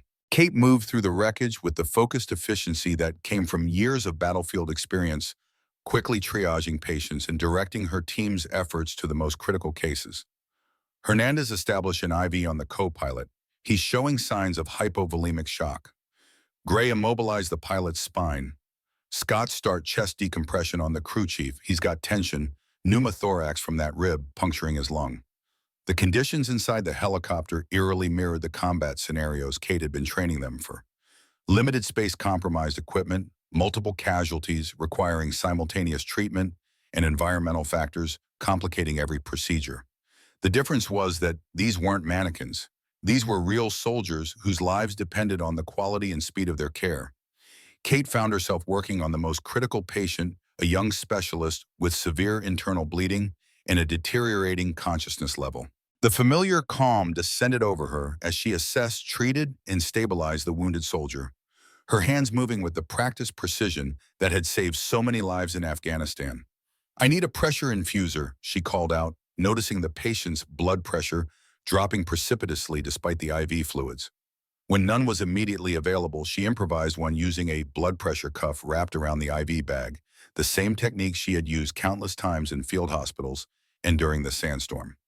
Where did you learn that? Gray asked, momentarily pausing his work on the pilot. Experience, Kate replied simply. When standard equipment isn't available, you adapt. For 3 hours, they worked to stabilize the crash victims, fighting against deteriorating weather conditions and the physical limitations of their remote location. Kate moved between patients with tireless energy, demonstrating advanced trauma techniques that went far beyond standard medical training. When the base rescue team finally arrived with specialized extraction equipment, all 8 crew members had been stabilized for transport, an outcome that the responding paramedics described as nothing short of miraculous, given the circumstances. As they prepared for the difficult journey back to base, the helicopter pilot reached out and grasped Kate's wrist with surprising strength. "I know you, he said, his voice barely audible over the howling wind. "Helmand, Sandstorm, you're the one who saved us that day." Kate gently removed his hand. "You've suffered a concussion, Captain. Rest now. We'll get you back to base." But Scott had overheard the exchange, his eyes locking with Kate's across the cramped fuselage of the wrecked helicopter. In that moment, no words were necessary. The recognition in his expression confirmed what Kate had feared. Her identity was no longer a matter of speculation. The journey back to Fort Carson was grueling, the team taking turns carrying stretchers through deep snow until they reached their vehicles. Throughout the evacuation, Kate maintained her professional focus, but she could feel Scott watching her, the final pieces of the puzzle falling into place in his mind. When they finally arrived at the base medical facility, exhausted but successful, Colonel Harrison was waiting. His expression told Kate everything she needed to know. The situation had escalated beyond containment. "Good work, all of you," he told the team as medical personnel took charge of the crash victims. "Get some rest. Debriefing at 0800 tomorrow." As Gray and Hernandez departed, Harrison held Kate and Scott back. "My office, now." The secure conference room adjacent to Harrison's office hummed with the subtle electronic signature of active counter-surveillance measures. 3 figures waited inside: Master Sergeant Davidson, Dr. Robert Shaw, and a distinguished woman in her early 60s whose uniform bore the 2 stars of a major general. "Captain Ryan, Staff Sergeant Scott," Harrison said as they entered. "This is Major General Eleanor Hayes' Office of Special Operations Command." Hayes studied Kate with the evaluating gaze of someone comparing a person to their classified dossier. "Captain, your reputation precedes you." Kate stood at attention, automatically responding to the presence of a superior officer despite her civilian status. "General," Hayes turned to Scott. "Staff Sergeant, I understand you've made certain connections regarding Captain Ryan's identity." Scott straightened. "Yes, ma'am. I believe she's the combat medic who saved my life and 22 others during Operation Sandstorm in February 2009, the one they called the Desert Angel." Hayes exchanged glances with Harrison before responding. "What you've discovered is classified at the highest level, Staff Sergeant. The question now is what to do with that information." "With respect, General," Scott replied, "I've been looking for her for 6 years. Half the survivors from Sandstorm have been trying to find the medic who saved us that day. We owe her our lives. And that's precisely why her identity has been protected," Hayes explained. "Captain Ryan's involvement in Sandstorm was incidental to her primary mission, an intelligence-gathering operation that remains active and vital to national security." Kate remained silent, letting the conversation unfold around her. This was the moment when years of carefully maintained secrecy collided with the natural human desire for recognition and closure. "The Pentagon is concerned," Hayes continued, addressing Kate directly. "Your cover identity has been compromised. Staff Sergeant Scott has already discussed his suspicions with other trainees. The helicopter pilot's recognition of you was witnessed by multiple personnel. We're approaching a tipping point beyond which containment becomes impossible." Harrison leaned forward. "What are our options, General?" "Extraction and reassignment is the standard protocol," Hayes replied. "Remove Captain Ryan from Fort Carson, immediately provide a cover story for her departure, and implement information control measures for anyone with knowledge of her real identity." Scott's expression hardened. "General, with all due respect, that would be a mistake. The medics in this training program are learning techniques that could save countless lives downrange. Techniques that only Captain Ryan can teach them." "I agree with Staff Sergeant Scott," Harrison added. "The training mission here is too valuable to terminate prematurely. These medics are preparing for deployment to the same regions where Sandstorm occurred. What they learned from Captain Ryan could mean the difference between life and death for hundreds of soldiers." Hayes considered this, her expression revealing the complex calculations of a senior officer weighing operational security against mission effectiveness. "Captain Ryan, your assessment," she asked finally. Kate had been pondering this very question since the moment Scott began making connections to her past. The operational security concerns were legitimate. Her continued presence at Fort Carson could potentially compromise ongoing intelligence operations. But the training mission was equally vital, preparing a new generation of combat medics for the challenges they would face in Afghanistan. I believe we can continue the training mission with modified security protocols, Kate suggested. Control the narrative rather than trying to suppress it. Acknowledge certain aspects of my background while maintaining classification on the intelligence components. Hayes raised an eyebrow.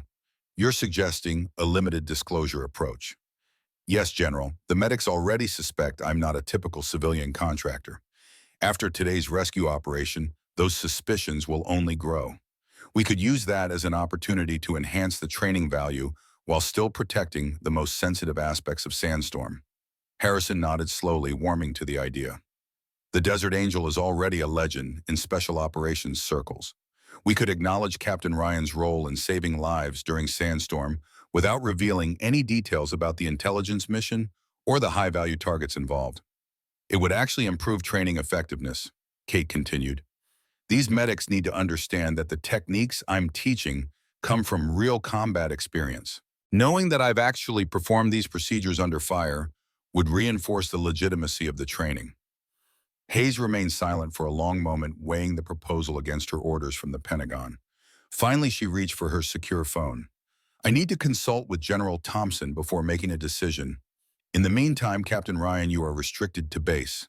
Staff Sergeant Scott, you are under direct orders not to discuss Captain Ryan's identity with anyone, including the trainees you've already spoken with. After Hayes left to make her call, an uncomfortable silence descended over the room.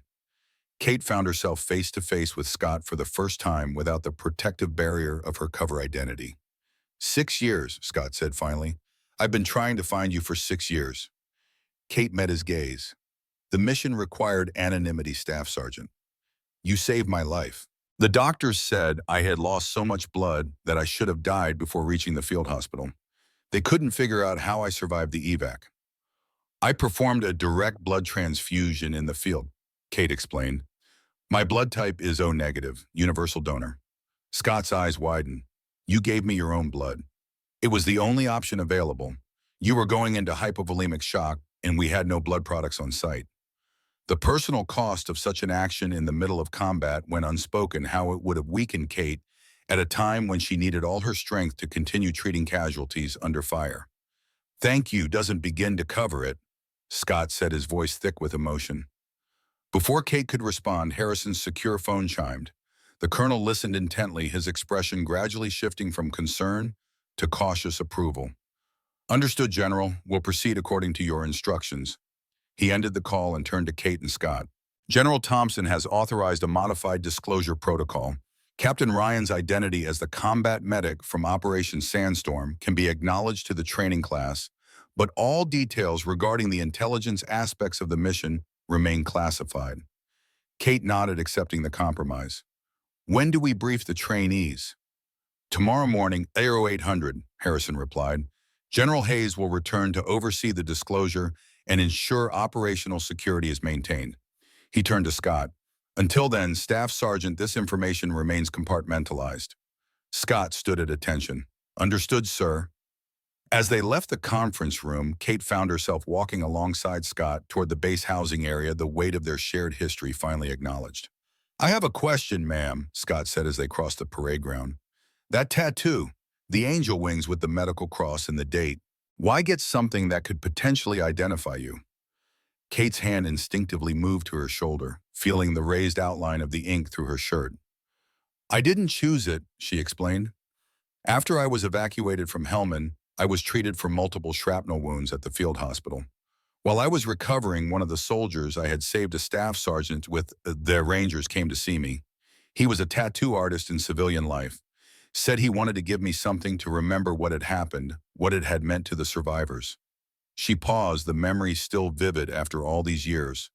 I was scheduled for immediate extraction after my wounds stabilized. My intelligence cover was still active. I only had about 12 hours before I would disappear again. So I agreed. He gathered several of the other survivors and they designed it together. The medical cross for What I had done, the angel wings for what they called me and the date, so none of them would ever forget. Scott listened in respectful silence, understanding the profound significance of the gesture. The tattoo became a recognition sign, Kate continued. Over the years, I've encountered several survivors from Sandstorm. They never knew my name, but they recognized the tattoo. It became a way for them to identify each other. Too many of them got similar designs. Including me, Scott said, quietly rolling up his sleeve to reveal a smaller version of the same design on his upper arm. 18 of the 23 survivors have this tattoo. We made a pact to find you someday to thank you properly. Kate felt an unexpected surge of emotion at this revelation.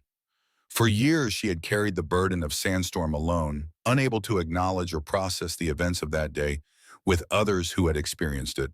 Tomorrow, she said, when we brief the trainees, I can finally tell the full medical story of what happened that day.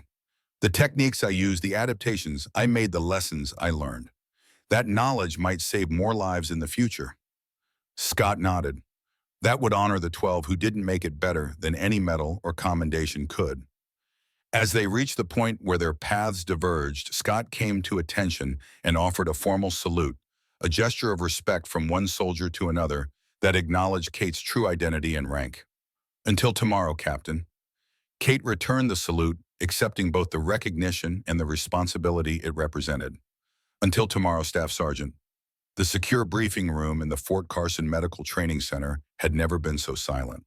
12 combat medics sat at attention, their expressions ranging from curiosity to disbelief as they faced the most unexpected assembly of senior officers many had ever encountered. Colonel James Harrison stood at the podium, flanked by Major General Eleanor Hayes and Master Sergeant William Davidson. Behind them, a large screen displayed the classified emblem of Operation Sandstorm, a stylized desert wind overlaid with the Special Operations Command insignia. The room had been swept for electronic devices, the doors secured by armed military police and the windows polarized to prevent observation from outside. At precisely 0800 hours, the door opened one final time. Kate Ryan entered, no longer dressed in civilian contractor attire, but in the full dress uniform of an Army captain. The sight of her in uniform, complete with combat infantry badge, special operations qualification tab, and multiple rows of decorations, including the unmistakable pale blue ribbon of the Medal of Honor, sent a ripple of stunned whispers through the assembled medics. Jason Gray sat forward in his chair, his usual confident demeanor replaced by open surprise. Sarah Hernandez's eyes widened as she took in the full display of combat decorations. Michael Scott, already aware of Kate's true identity, maintained his military bearing, but his eyes revealed pride at witnessing this long-awaited moment of recognition. Private Rodriguez's mouth opened slightly in shock, while Corporal Patel and Staff Sergeant Martinez exchanged glances of disbelief. Colonel Harrison called the room to attention as Kate took position at the podium. As you were, she said, her voice carrying the natural authority that came from years of command experience. Good morning. My name is Captain Catherine Ryan, United States Army Special Operations Command Medical Detachment. For the past week, you have known me as Kate Ryan, civilian contractor. Today, that cover identity is being officially modified. She paused, allowing the medics to absorb this initial revelation before continuing. The techniques and procedures I've been teaching you weren't developed in training environments or simulation labs. They were born on the battlefield under the most extreme conditions imaginable. What I'm about to share is classified at the secret level and is being disclosed only because it directly impacts your training and upcoming deployments. Kate nodded to Harrison, who activated the presentation display. The screen showed satellite imagery of a mountainous region in Afghanistan, the terrain harsh and unforgiving. Helmand Province, Afghanistan, February 14, 2009, Operation Sandstorm. The room grew even quieter as the medics recognized the significance of the date, the same one they had glimpsed on Kate's tattoo. A joint special operations team was deployed to conduct a high-priority mission involving both direct action and intelligence gathering. The operation included elements from multiple units, Army Rangers Delta Force, and Navy SEALs, along with intelligence personnel and standard medical support. Kate's voice remained steady as she continued, but those who had worked closely with her could detect the subtle shift in her tone that indicated she was now speaking from direct personal experience. The operation began at 0400 hours under cover of darkness. Initial insertion proceeded according to plan, but as the team approached the target compound, they encountered a sophisticated ambush. Enemy forces had positioned themselves in elevated locations surrounding the approach routes, creating interlocking fields of fire that pinned down the entire operation. The screen displayed tactical maps showing the team's position and the overwhelming enemy force distribution. In the initial exchange of fire, all assigned medical personnel were either killed or severely wounded. 12 operators lost their lives. 38 sustained injuries of varying severity. Colonel Harrison, who was the operational commander, was also wounded. Kate looked directly at Scott as she continued. A massive sandstorm rolled in shortly after the ambush, began reducing visibility to near zero and preventing air support or medical evacuation. The surviving team members established a defensive perimeter around the wounded, but without dedicated medical personnel, and with limited supplies casualties, began to deteriorate rapidly. She paused, her hand unconsciously moving to touch her shoulder where the tattoo marked her skin. What wasn't in the official briefing was that Operation Sandstorm had a secondary objective intelligence collection on cross-border activities that remains classified to this day. I was part of that intelligence team operating nearby. When we received the distress call, I made the decision to move to their position. General Hayes stepped forward, addressing the medics directly. What Captain Ryan did next represents one of the most extraordinary examples of combat medicine in modern military history. Her actions during Operation Sandstorm earned her the Medal of Honor awarded in a classified ceremony attended by only 6 people. Until today, these awards remain classified due to the sensitive nature of ongoing intelligence operations connected to that mission. Kate nodded her thanks to the general before continuing. Under cover of the sandstorm, I moved through enemy positions to reach the ambush site. What I found exceeded our worst training simulations: multiple casualties with severe trauma, limited medical supplies, continuous enemy fire, and no possibility of evacuation. The screen displayed photographs of the aftermath: military vehicles damaged beyond recognition, impact craters from mortar rounds, and medical evacuation helicopters coated in the fine dust of the sandstorm. For the next several hours, I performed continuous triage treatment and stabilization while simultaneously coordinating with the remaining command structure to establish defensive positions and communications. Every technique I've taught you in this program was developed during those hours in Helmand. Kate turned to Jason Gray, who had challenged her authority on the first day of training.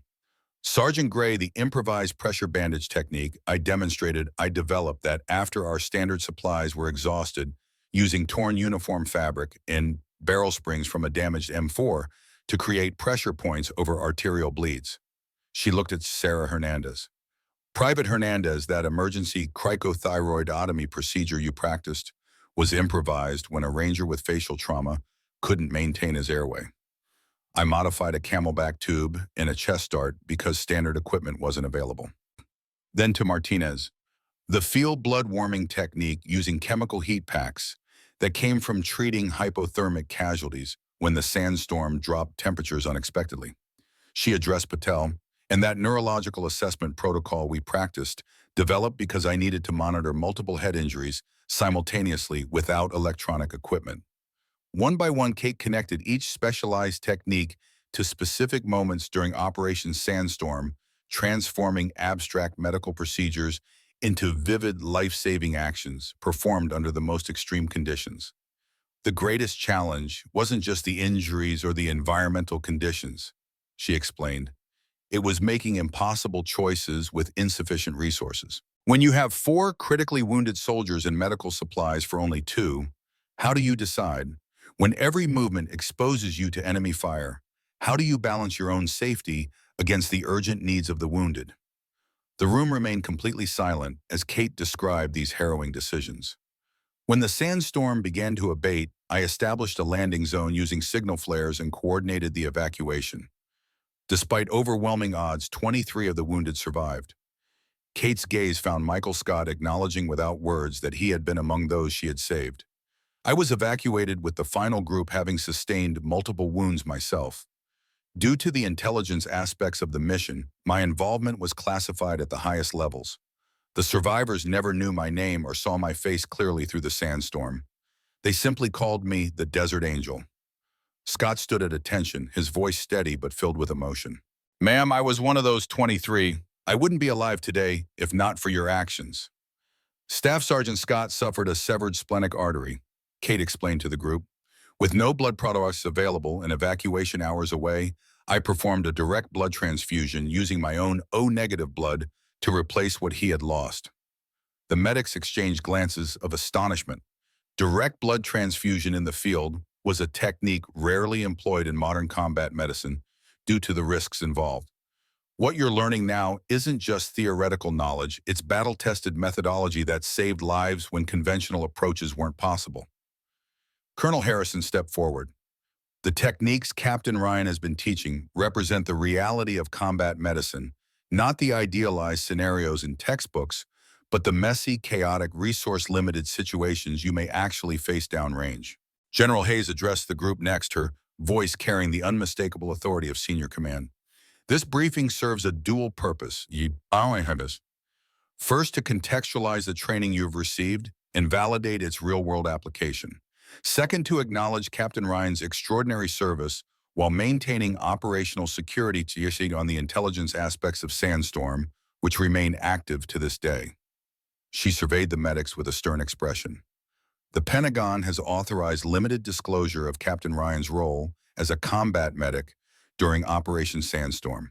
However, any discussion of intelligence objectives, high-value targets, or specific operational details beyond medical treatment remains classified at the top secret level. Is that understood? Yes, ma'am, came the unified response. Captain Ryan will continue as your primary instructor for the remainder of this training program, Hayes continued. You will refer to her by her proper rank and show appropriate military courtesy. As the briefing concluded, the medics filed out with expressions that revealed the profound impact of what they had just learned. Their civilian contractor instructor was actually a highly decorated special operations officer whose battlefield medicine had become legendary within certain military circles. Private Johnson lingered near the door, visibly processing the revelation.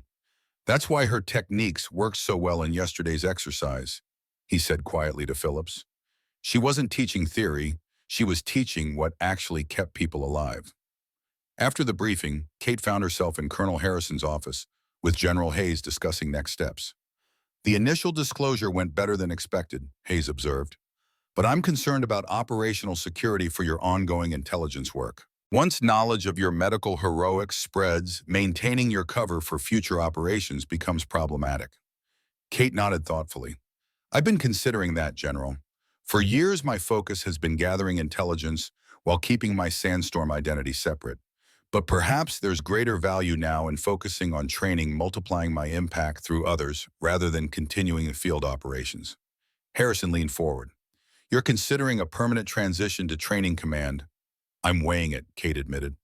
The intelligence mission has been my life for over a decade, but seeing these medics apply techniques that saved lives in Helmand, there's potential to save thousands more through proper training. Hayes exchanged glances with Harrison. The Pentagon would support such a transition. Your field experience is irreplaceable, but so is your ability to transfer that knowledge. I need to complete this training program first, Kate said. Then I'll make my decision. Sarah Hernandez found Kate in the training center later that afternoon, carefully preparing for the next day's exercise. Captain Ryan, she began hesitantly. My father was a Green Beret. He died in Afghanistan in 2007. Growing up, I always heard stories about how special operations medics could perform miracles in the field. I joined to follow in his footsteps. She straightened to attention, her eyes bright with determination. I just wanted to say, you're the kind of medic I've always aspired to be. Someone who can make a difference when everything goes wrong. Kate regarded the young soldier thoughtfully. Hernandez, the most important quality in a combat medic isn't technical skill or physical courage, though both are essential. It's the ability to make clear decisions under overwhelming pressure. I've been watching you during this training program. You have that quality. Hernandez's expression brightened at this unexpected praise. Thank you, ma'am. Don't thank me yet, Kate cautioned with a slight smile. Now that my real identity is known, I'm going to make this training program even more challenging. You haven't seen anything yet. As Hernandez left, Kate turned her attention to a secure tablet containing classified details about the final evaluation exercise she was planning. The weight of her dual identity, decorated combat medic and covert intelligence operative, pressed on her more heavily than before.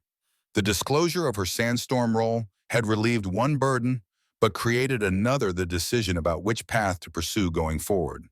The outdoor training area had been transformed into a hyper-realistic recreation of the Helmand ambush site.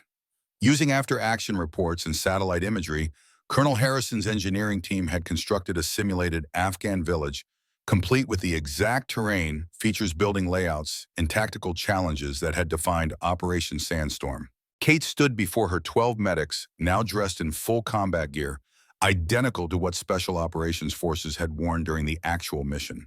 Around them, role players portraying wounded soldiers lay scattered across the training area, their injuries meticulously recreated using the most advanced simulation technology available. Today's exercise represents your final evaluation, Kate announced, her voice carrying across the attentive group.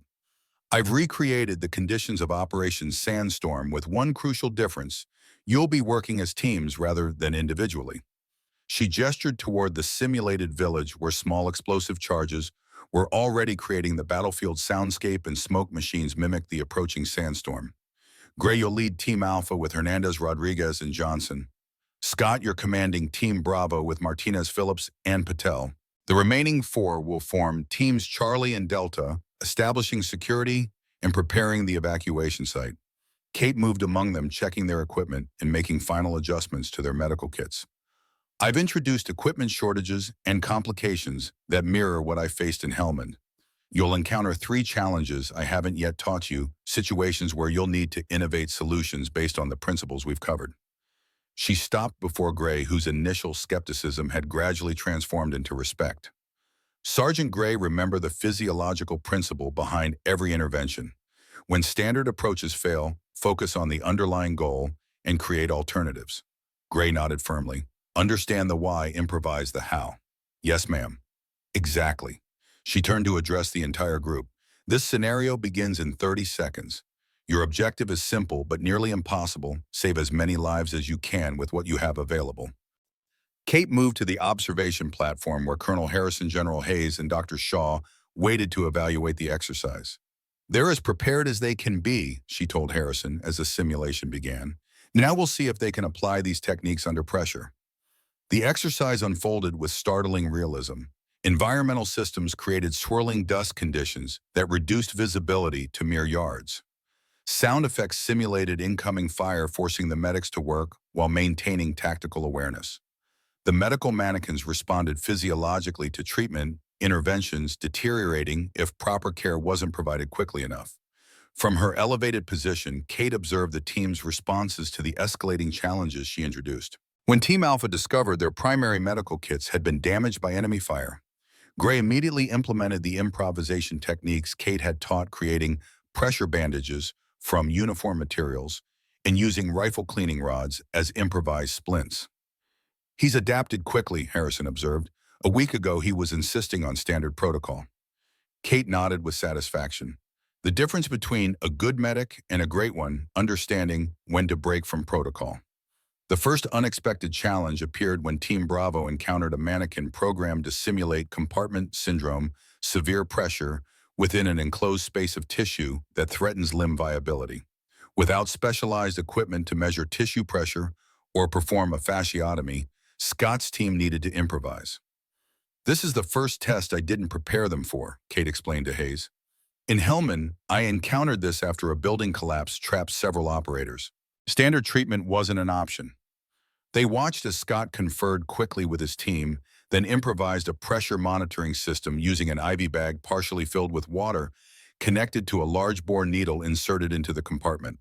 The rudimentary manometer allowed them to assess whether their interventions were reducing the dangerous pressure. Ingenious, Dr. Shaw commented. Not textbook, but physiologically sound. Exactly the point, Kate replied. They're thinking in terms of principles, not procedures. The second unexpected challenge confronted Team Alpha when they discovered a casualty with suspected spinal cord injury who needed immediate evacuation due to deteriorating vital signs.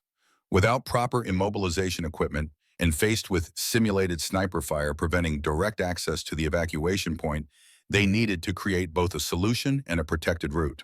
Hernandez took the lead, directing her team to construct an improvised spinal board from rifle stocks and body armor plates, then identifying a covered approach through drainage culverts that the others had overlooked.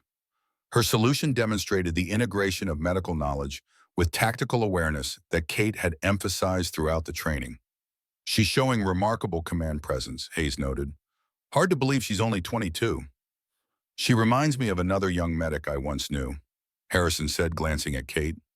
As the exercise progressed, Kate introduced the third and most challenging element, a mass casualty situation that overwhelmed the available resources, forcing the teams to make impossible triage decisions.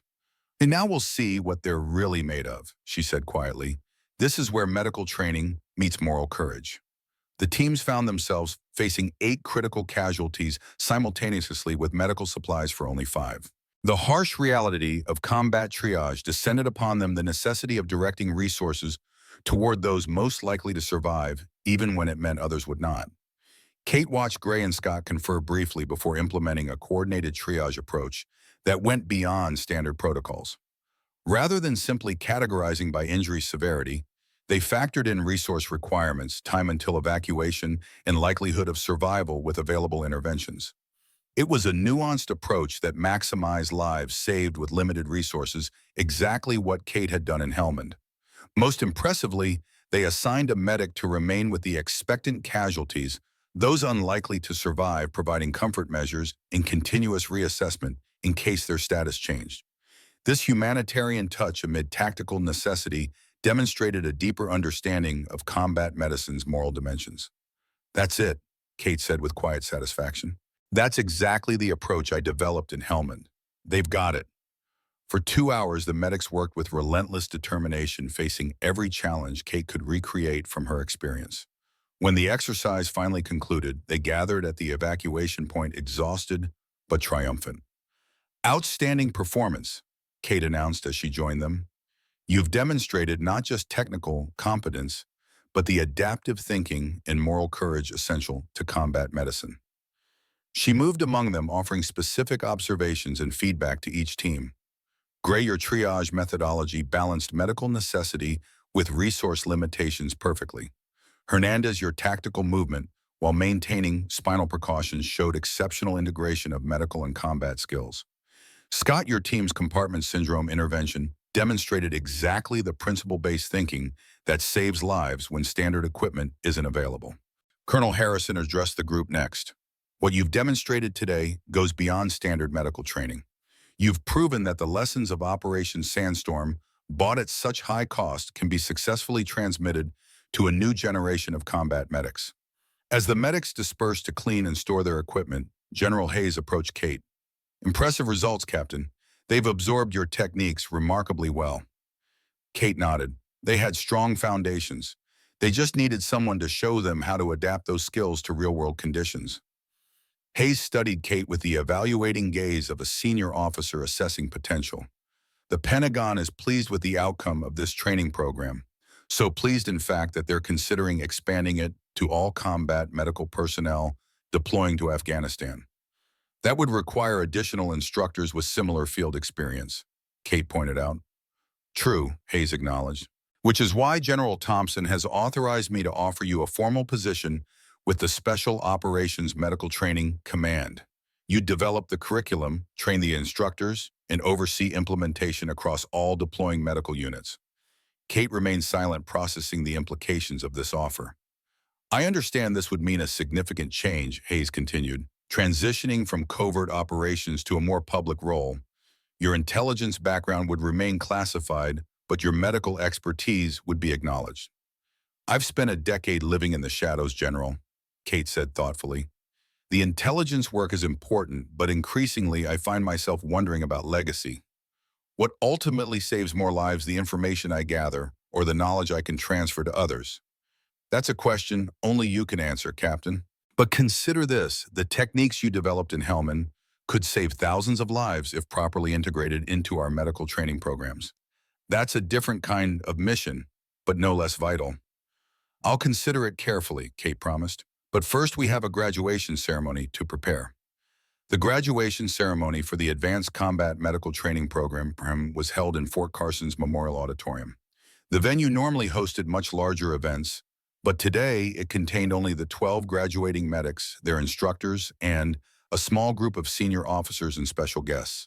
What the attendees didn't know was that seated quietly in the back row were 5 men in civilian clothes, survivors from Operation Sandstorm who had traveled from across the country after receiving discreet calls from Staff Sergeant Scott.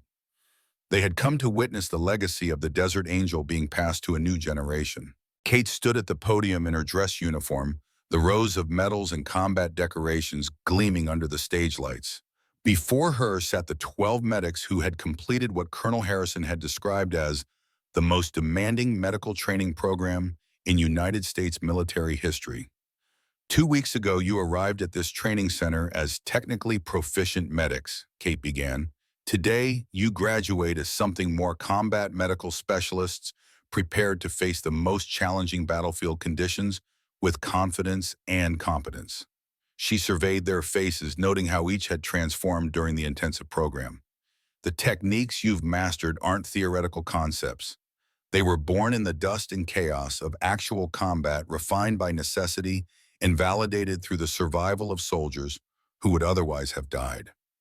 Kate moved from behind the podium to stand directly before them. In Helmand, I learned that combat medicine isn't just about procedures or equipment. It's about maintaining clarity when everything around you has descended into chaos. It's about making impossible decisions with insufficient information.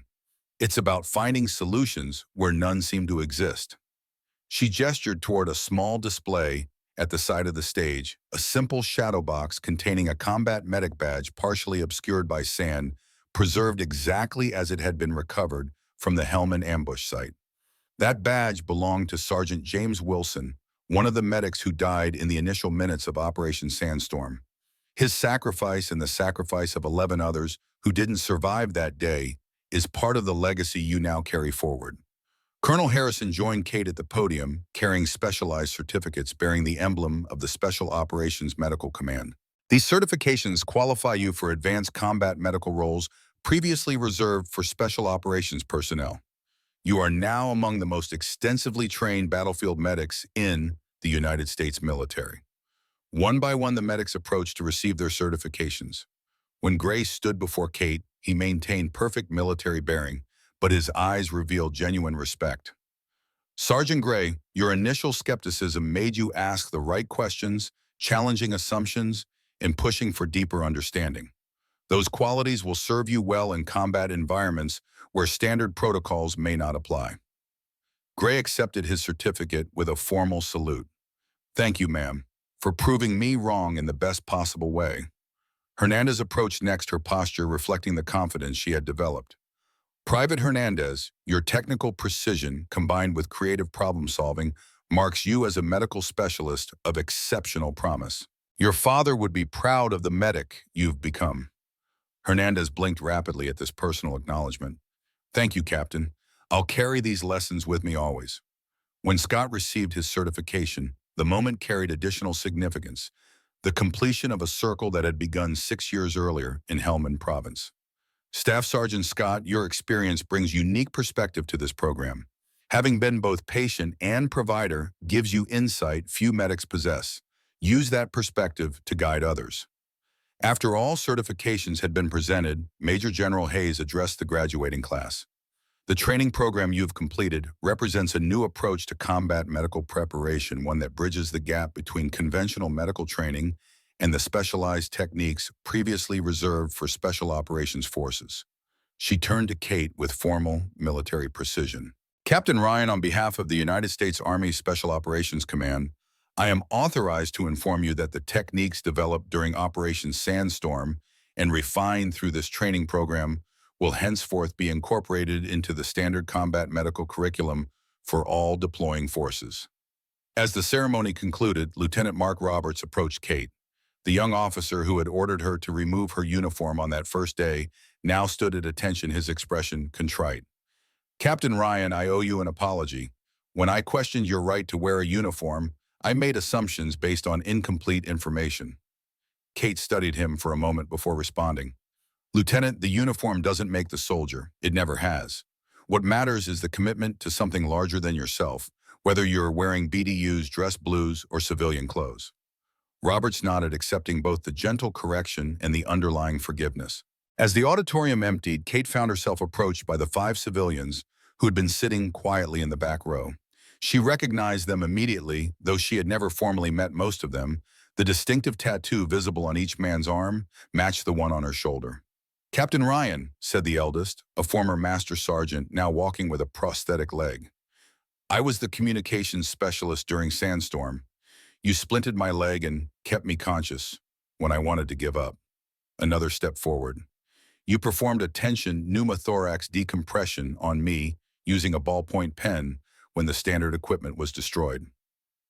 One by one, each man shared their story moments when Kate's improvised medicine had saved their lives in the swirling sands of Helmand. For 6 years, we've been searching for the Desert Angel, the former master sergeant explained. Scott called us when he finally found you. We wanted to say thank you in person and to see what you're building here. What you did for us that day, it's going to save countless others through these medics you've trained. Kate felt an unexpected surge of emotion as the reality of her impact became tangible through these living examples of lives saved and lessons passed forward. Thank you for coming, she said simply. This means more than you know. As they departed, Colonel Harrison approached, having witnessed the exchange.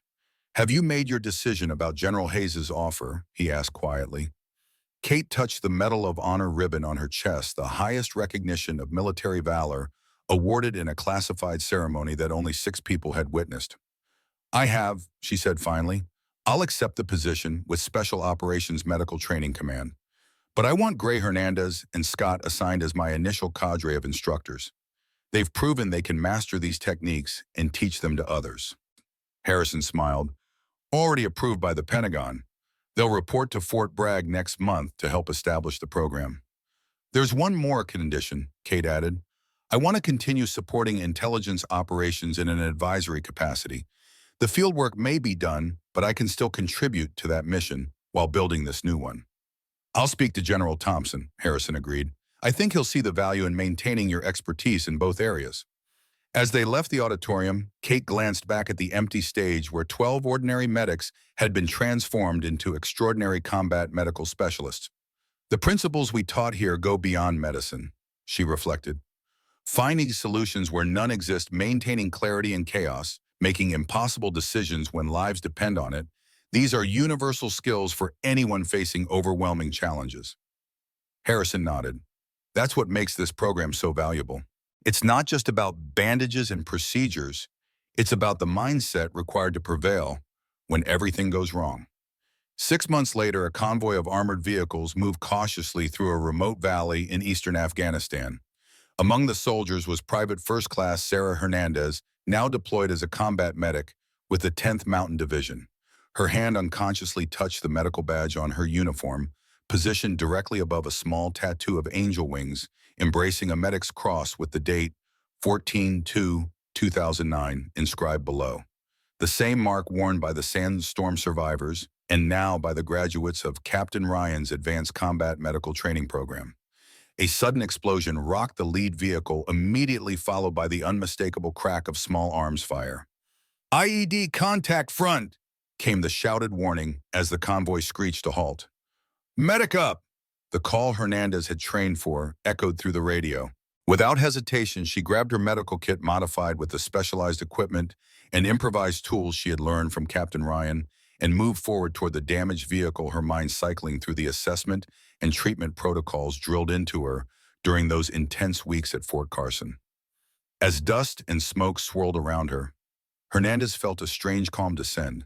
The chaos of battle seemed to slow as her training took over, her hands moving with practiced precision toward the wounded soldier before her. In that moment, she heard Captain Ryan's voice in her mind. Maintain clarity when everything around you has descended into chaos. Miles away at a forward operating base, Staff Sergeant Jason Gray received Hernandez's initial casualty report and prepared the medical reception team. The wounded would arrive facing the same injuries he had learned to treat during Captain Ryan's program.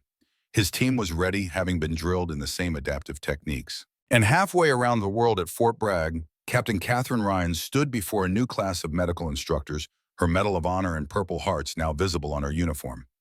Beside her, Staff Sergeant Michael Scott demonstrated an improvised airway technique while the class observed with rapt attention. Combat medicine isn't about having the right equipment or following perfect protocols, Kate told her students. It's about finding solutions where none seem to exist. She touched the tattoo on her shoulder, the mark that had inadvertently revealed her identity and now served as the unofficial emblem of the Special Operations Medical Training Program. The Desert Angel was never about one person, she continued. It's about what becomes possible when failure isn't an option, when lives depend on finding a way forward despite impossible odds. Later that evening, Kate sat in her office reviewing intelligence reports that still crossed her desk in her advisory role. Her dual identity had found new expression, the public face of advanced combat medical training and the private contributor to ongoing intelligence operations. On her desk sat a small wooden box containing 23 challenge coins, each bearing the Desert Angel emblem. They had been created by the sandstorm survivors and given to her at their first official reunion last month. Beside the box was a photograph of her first graduating class of instructors, now deployed across the military, to spread the techniques that had saved lives in Helmand. Kate picked up a report detailing the first statistical analysis of medical outcomes from units trained in her methodologies. The preliminary data showed a 23% reduction in preventable combat deaths, a number that represented dozens of soldiers who would return home alive because of techniques born in the desperate hours of Operation Sandstorm. This was her legacy, not just the 23 lives saved in Helmand, but the exponential impact of knowledge transferred to a new generation of combat medics.